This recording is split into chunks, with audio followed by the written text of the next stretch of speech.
welcome to another episode of Gen X Don't Give It To Ya. It is a very special episode for me because this is my 10th episode, y'all. I want to thank everyone for their support. If you are new, welcome to the block party. It's important for me to continue growing this community. We are living in challenging times, and I want y'all to consider this a safe space. Come get this love, and don't forget to share with your friends. On today's episode, we'll talk about another 2 children's educational shows that are close to many of our hearts. I know I was already at the TV waiting to hear Rita Moreno beckon us to pop in front of our TV sets for the next half hour, and honestly, for me, it wasn't long enough. That's how much I love the lecture company. And Schoolhouse Rock was just in a class of itself. It helped so many of us learn grammar, math, science, and politics through infectious songs that we can still bop to today. So let's get into it. The Electric Company is another one of the most influential educational TV shows in American history, especially when it comes to blending literacy with entertainment, music, and urban culture. The Electric Company premiered in 1971 on PBS. It was created by the Children's Television Workshop, now Sesame Workshop. It ran for 6 seasons from October 25,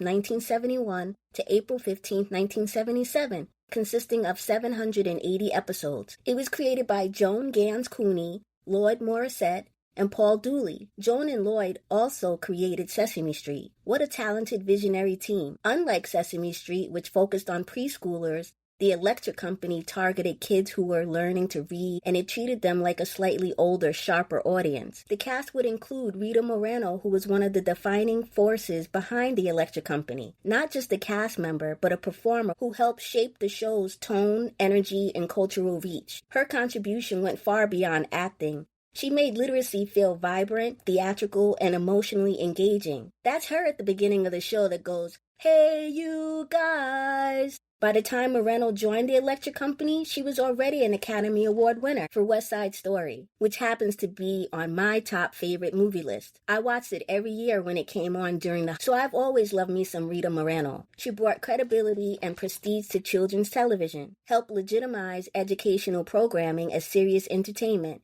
and she drew in parents as well as kids. At a time when many major actors avoided children's TV, Moreno leaned into it and raised the bar. Rita Moreno's versatility was one of her biggest contributions. She didn't just play one role, she transformed constantly. Characters included jungle adventures, Jennifer of the Jungle, tough street smart characters, elegant theatrical personalities, broad comedic roles with exaggerated accents, and physical humor. This constant reinvention kept the show unpredictable and exciting. Rita's comedic timing was sharp, expressive, and often physical, which helped make learning segments feel like sketches from a variety show, not a classroom lesson. Her background in singing and dance gave the show a major advantage. She performed in phonic songs, spelling numbers, and rhythm-based sketches. She helped turn repetition, which is key to reading, into something catchy and memorable. Moreno brought Broadway-level performance quality to children's education. Kids weren't just watching, they were singing. We were singing and absorbing literacy skills without realizing it. Many educational shows focus on letters and sounds. Rita added emotion.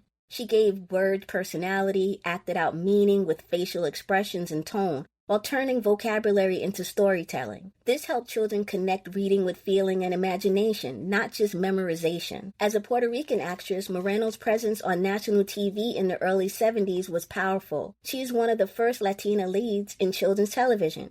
She presented bilingual and multicultural energy. She showed kids of color that they belonged in educational spaces. This aligned with the diverse mission of Children's Television Workshop, but Rita made it visible and charismatic. Her interaction with co-stars Morgan Freeman and Bill Cosby helped define the show's rhythm. She could catch Freeman's cool confidence, play off Cosby's comedic style, plus anchor group sketches with strong presence. She was often the emotional center or comedic spark of ensemble scenes. Rita helped solve a core challenge. How do you teach reading without losing kids' attention? Her answer? Go big, be funny, musical and expressive. She turned instructional content into performance art. Moreno would later say the Electric Company was one of the most meaningful projects of her career because it directly helped children learn to read. It reached underserved communities and it combined art with purpose. Many viewers from the 70s still credit her segments with helping them develop confidence in reading. Rita Moreno didn't just appear on the Electric Company, she defined its spirit. Next we have Morgan Freeman. He was one of the most distinctive and influential performers on the Electric Company. His contribution combined charisma, clarity, and cultural cool, helping transform reading from a basic skill into something that felt confident, expressive, and empowering. Freeman's most iconic role was Easy Rider. He was a smooth, confident, street-smart character who was always in control and very articulate. He solved problems using reading and intelligence. This was groundbreaking. A Black character whose power came from literacy at a time when media rarely portrayed reading as cool, Easy Rider made it stylish, confident, and aspirational. Morgan didn't just play one role. He created multiple memorable characters, including Mel Mound's loud, over-the-top parody of TV hosts, and Vincent the Vegetable Vampire in comedic sketches, plus various authority figures and comedic personalities. This range showed kids that language changes depending on the situation, and the tone and delivery and personality affect meaning. Even early in his career, Freeman had a remarkably strong voice. He spoke with precision and rhythm. He emphasized key words naturally, and he made dialogue easy to follow without oversimplifying. His delivery modeled confident reading, allowed clear communication, and natural pacing. Freeman's approach differed from more overtly educational styles. He didn't teach in the traditional sense. He demonstrated mastery of language. He let kids observe how reading works in action, and he also used dialogue and problem-solving instead of direct explanation. This encouraged "I want to be like that," rather than "I have to learn this." Freeman's presence was deeply important in the early 70s. Morgan reflected a confident, intelligent Black lead character, not a comedic relief, a cultural figure of authority and capability. Morgan was part of the inclusive vision of the Children's Television Workshop. For many children, especially Black viewers, this was affirming, empowering, and rare on television at the time. He had a unique balance of cool and serious, easily switching back and forth. This duality showed language can be formal and playful, plus you can be intelligent without being rigid. The Electric Company was one of Freeman's first major TV roles. You can already see the traits that defined his later career with roles in authority, emotional control, as well as strong narrative presence. These qualities later made him iconic in films like Driving Miss Daisy, The Shawshank Redemption, Outbreak, Lean on Me, Glory, and can't forget Seven. Freeman helped shift the perception of literacy. Before, reading equaled schoolwork. After,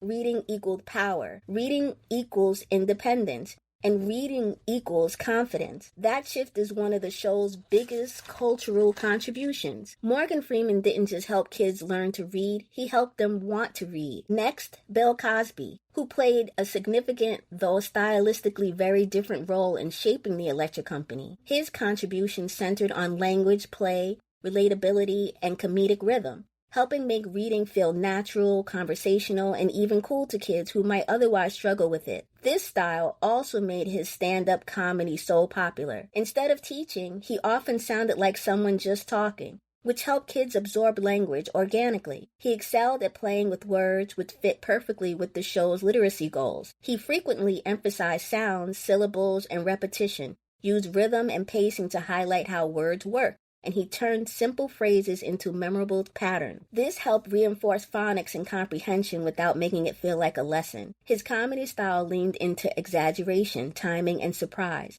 He often built sketches where misunderstandings of words created humor, repetition led to punchlines, and kids had to get the joke by understanding the language. Cosby brought a calm, grounded presence with a tone similar to a teacher, parent, or older friend, a sense of real-world connection. This balance kept the show from becoming chaotic or abstract. His interactions with cast members helped create a range of tones like playful banter, comedic contrast, and structured versus spontaneous energy. In the early 70s, Cosby was already a major television figure from I Spy and Stand Up. His presence helped attract a wider audience, reinforced the idea that Black performers could lead educational television, and contributed to the show's broader mission of diversity along the work of Children's Television Workshop. It should be noted that Cosby's legacy has been significantly tarnished and held in question due to criminal convictions and allegations in later years. Then there's Lee Chamberlain, who brought the distinctly grounded, intelligent, and expressive presence to the Electric Company. While she wasn't always as flashy or musical as some of her co-stars, her contribution was essential in making the show feel real, relatable, and emotionally authentic, especially for children learning how language works in everyday life. In a show full of exaggerated sketches and fast-paced comedy, she helped ground scenes in real-life interactions. Where some segments focused on phonics or spelling, Chamberlain's performances often emphasized understanding context, interpreting tone and intent, and following conversations logically. She helped answer the question, what do these words actually mean when people use them? Her delivery encouraged kids to listen closely, think critically, and connect words to ideas and emotions. Chamberlain had a measured, articulate speaking style, which made her especially effective in a literacy-focused show. She spoke clearly without sounding robotic, she used natural pacing to highlight key words, and she modeled how to communicate confidently and precisely. As a Black actress on a nationally broadcast educational show in the early 70s, Chamberlain contributed to something larger. It normalized diverse professional Black voices on television, while also portraying intelligence, authority, and warmth. She excelled in playing the straight character in comedic setups, delivering dry or knowing reactions, then letting humor emerge from understanding the situation. This type of performance helped kids grasp nuance in language, not just obvious jokes. Many of Lee Chamberlain's most effective moments came in dialogue-driven scenes. She helped to ensure that the Electric Company didn't just teach kids how to read words, but how to understand and use language in the real world. Next up, Hattie Winston was another vital part of the ensemble that made the Electric Company feel warm, human, and accessible. Her contribution centered on emotional connection, relatability, and expressive communication, helping children not just decode words but feel comfortable using them. Winston had a naturally inviting, friendly presence on screen. For kids who might feel intimidated by reading, she created a sense of, it's okay, you can do this. That emotional safety is crucial in learning environments, especially for early readers. Winston excelled in natural conversational dialogue. Her scenes often showed how people actually talk in daily life, how tone and expression affect meaning, and how words function in real interactions. This helped children understand that reading isn't just about books, it's about communication with people. One of Winston's biggest strengths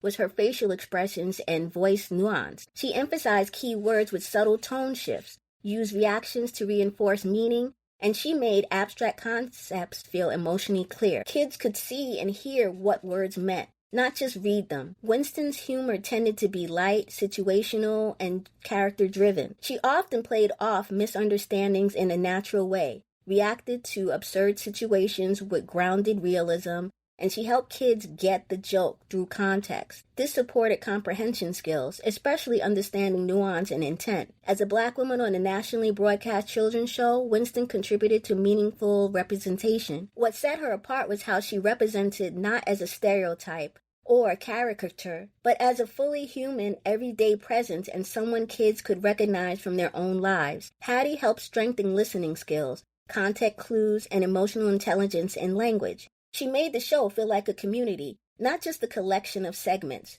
She helped ensure that children didn't just learn how to read, but felt comfortable engaging with language in their own lives. Up next, Judy Graubart brought a bright, elastic, and highly comedic energy to the Electric Company. Her contribution stood out in how she used physical comedy, vocal exaggeration, and character transformation to make the mechanics of language, like sounds, syllables, and word structure, feel fun and memorable. This theatrical style made abstract language concepts feel concrete and entertaining. Where some cast members grounded the show, Graubart amplified it, turning lessons into mini comedy performances. One of her biggest strengths was turning sounds into action. She would stretch out syllables dramatically, over-enunciate key sounds, and use body language to match pronunciation. Kids didn't just hear phonics, they saw and felt it. She often built sketches where a word or phrase became funnier each time it was repeated. Minced pronunciations created humor, and the punchline depended on recognizing the correct word or sound.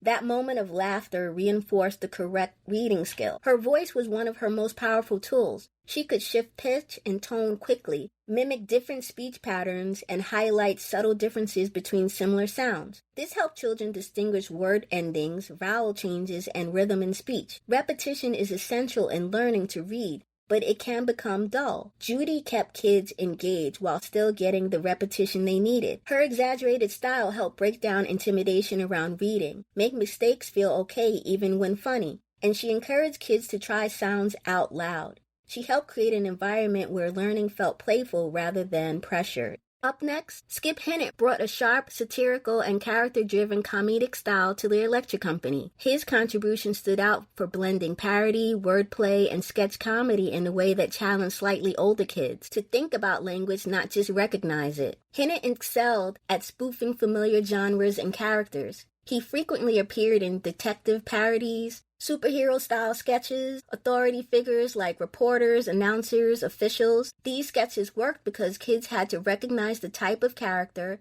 follow the dialogue, understand wordplay driving the humor. This made reading feel like part of a bigger cultural joke. Skip leaned heavily into clever language manipulation. He often delivered puns and double meanings, played with similar-sounding words, used deliberate misinterpretation for comedic effect. His sketches pushed kids beyond phonics into vocabulary, context, multiple meanings of words. Unlike more straightforward teaching styles, Skip's segments often required kids to pay close attention, catch subtle jokes, understand why something was funny. This helped develop reading comprehension, critical thinking, and awareness on how language can be flexible and playful. Skip's comedic style was often more understated and dry compared to some cast members. He delivered absurd lines with a straight face, let the humor come from the words themselves, and played the serious character in ridiculous situations. This contrast made the language stand out even more. Skip is especially notable for voicing characters in the animated segment Letterman, in various episodes associated with segments, villains, and narration. This segment taught spelling, letter recognition, word construction. Through superhero storytelling, repetition of key letters and sounds. His vocal performance helped make these segments dynamic and memorable. His contributions had a slightly more sophisticated humor style, included satirical elements older kids could appreciate, and he treated the audience as capable of getting the joke. This prevented the show from feeling too childish. Hinnant's role fit perfectly within the cast dynamic. Rita Moreno was bold, musical, and theatrical. Bill Cosby was conversational and rhythmic. Morgan Freeman was smooth and confident. Judy Grabart was exaggerated physical comedy. Hattie Winston was warm and relatable. Lee Chamberlain was grounded and thoughtful. And then we have Skip, who was witty, satirical, intellectually playful. He added a layer of cleverness and sophistication. This gave the show a more grown-up comedic sensibility while still being educational. He helped kids move from, I can read this word, to, I understand how this word works and I can play with it. Other contributors to the show was teen group The Short Circus, a 5-member singing band whose songs helped reading comprehension. Original members of Short Circus were singer and guitarist Melanie Henderson as Kathy, Stephen Gustafson as Buddy played drums, Douglas Grant as Zach played guitar and percussion. The incomparable Irene Cara as Iris played keyboards, and we know later she'd become a famous pop star. June Angela as Julie played tambourine. Popular segments on this show included Silent Spider-Man shorts, featured Spider-Man solving crimes using reading clues, phonic sounds and word families, visual wordplay with split screens and combined animations. While not as guest-heavy as Sesame Street, notable appearances included Mel Brooks, Joan Rivers, Carol Burnett, Big Bird, Barbara Eden, Peter Graves, Diane Keaton, Michael Landon, Dean Martin, Carol O'Connor, Tony Orlando, Oscar the Grouch, and Lily Tomlin. Guests typically appeared in comedic sketches or reading-based bits. The Electric Company's cultural impact included making reading cool, promoted diversity and representation, was built on the success of Sesame Street, but expanded on faster pacing, more complex humor, and more music-driven learning. It influenced later shows like Schoolhouse Rock and modern PBS literacy programming. A reboot aired in 2009 with modern hip-hop influences, which continued the mission of literacy for a new generation. It still matters today because the Electric Company proved that education can be entertaining and culturally relevant. Music and humor are powerful learning tools, and representation matters in children's media. It helped shape how educational TV is made even today. I want to give a special shout out to Electric Company because it was one of my all-time favorite children programming growing up. Another one of my favorites is Schoolhouse Rock. It is one of the most influential educational series in American television history, a set of short animated musical segments that made learning catchy, memorable, and fun. Debuting in 1973 during Saturday morning programming on ABC, Schoolhouse Rock was created by advertising executive David McCall and produced by Tom Yohe and George Newell. The concept was simple but brilliant. Teach kids academic subjects through short animated songs. Each segment lasted about 3 minutes and covered topics like grammar, math, science, history, and civics. The show was divided into theme collections. Grammar Rock focused on speech and sentence structure. A famous song was Conjunction Junction. What's that function? Multiplication Rock helped kids memorize times tables. The famous song that we probably remember is 3. That's the magic number. Yes, it is. It's the magic number. America Rock explored U.S. history and government. The famous song that we will remember would be I'm Just a Bill. Yes, I'm only a bill. Then there is Science Rock, which covered science concepts such as energy and astronomy. Money Rock explained economics and financial literacy. Unlike traditional shows, Schoolhouse Rock didn't rely on a fixed cast, but it created iconic animated figures tied to specific songs. Bill from I'm Just a Bill, which is a rolled-up bill sitting on Capitol Hill explaining how laws are made. Conjunction Junction Crew consisted of train-themed characters representing conjunction. Interplanet Janet was a cosmic traveler teaching astronomy. The Multiplication Kids were whimsical characters representing numbers and patterns. These weren't recurring in storylines, but they became instantly recognizable educational icons. The show featured a rotating group of talented singers and voice actors rather than celebrity guest stars. Notable contributors were Jack Sheldon, the voice of I'm Just a Bill and Conjunction Junction. Bob Dorough, who was musical director, wrote and performed many songs. Lynn Ahrens wrote several memorable songs early in her career. And Grady Tate performed Naughty Number 9. Unlike shows like Sesame Street, Schoolhouse Rock rarely used celebrity guests. Its stars were the songs themselves. Its most iconic songs didn't just entertain, they directly mapped what kids learn in school, often in ways that are still used today. I'm Just a Bill explains how a law is made. It teaches the legislative process. Starting at the bill, it goes to the committee, and then it goes to Congress, and then it goes to the president. It also teaches the role of both houses, which are the House and the Senate. It explains the concept of veto power. Many teachers still show this clip before introducing the Constitution, lawmaking processes, or checks and balances. Conjunction Junction was grammar you would never forget. It teaches coordinating conjunctions, sentence structure, and how clauses connect. 3 is the magic number teaches multiples of 3, pattern recognition, early multiplication fluency. Music-based learning like this is now widely used because rhythm improves recall, repetition builds automaticity. Interplanet Janet Intro to Astronomy. It teaches order of planets, basic astronomy vocabulary, and space awareness. Even today, teachers use songs like this to teach planet order, often updated to reflect Pluto's reclassification. Electricity, basic physics, teaches basic ideas of electrical current, energy transfer, everyday applications. Modern classrooms expand this into simple circuit experiments and renewable energy discussions. The pronoun song, Identity in Language, teaches subject, object pronouns, sentence clarity, and avoiding repetition. This is still core to early writing instruction and grammar and editing skills. Dollar and Cents Financial Literacy Basics teaches basic money concepts, spending versus saving, economic awareness, which is now even more relevant because financial literacy is increasingly required in schools, ties into budgeting lessons and real-life math. The Energy Blues, Types of Energy, teaches renewable versus non-renewable energy, and resource awareness. Classrooms expanded today to teach climate science and to have sustainability discussions. The brilliance of Schoolhouse Rock is that it turned memorization into something joyful. Instead of worksheets and rote repetition, it gave kids songs they'd remember for life. That's why decades later, adults can still sing lyrics and still understand the concepts behind them. The animation was simple and colorful, hand-drawn with a loose expression and style, and often experimental and playful. Different animators brought unique visual styles, giving each segment its own personality. Schoolhouse Rock revolutionized educational TV. Artists and TV shows that have referenced or parodied Schoolhouse Rock include The Simpsons and Family Guy. There is even a tribute album, Schoolhouse Rock Rocks, featuring artists like Pavement and Blind Melon. The original show run was from 1973 to 1985. It was revived in the 1990s with new episodes. It continues to air on platforms like Disney, which owns ABC. Schoolhouse Rock succeeded because it respected kids' intelligence,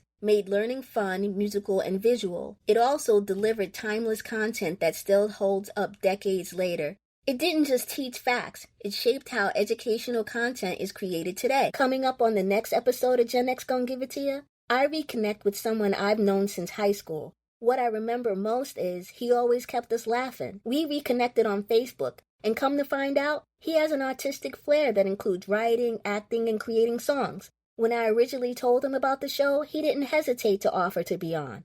That's how much he believed in me and this show, and I will never forget. I am very excited to have Rodney Taylor on the mic with me as we share some laughs and talk about the good old days on the next episode of Gen X Gon' Give It To Ya. You and your friends won't want to miss it. Be there or be square. And if you haven't already, please like and subscribe. Love you.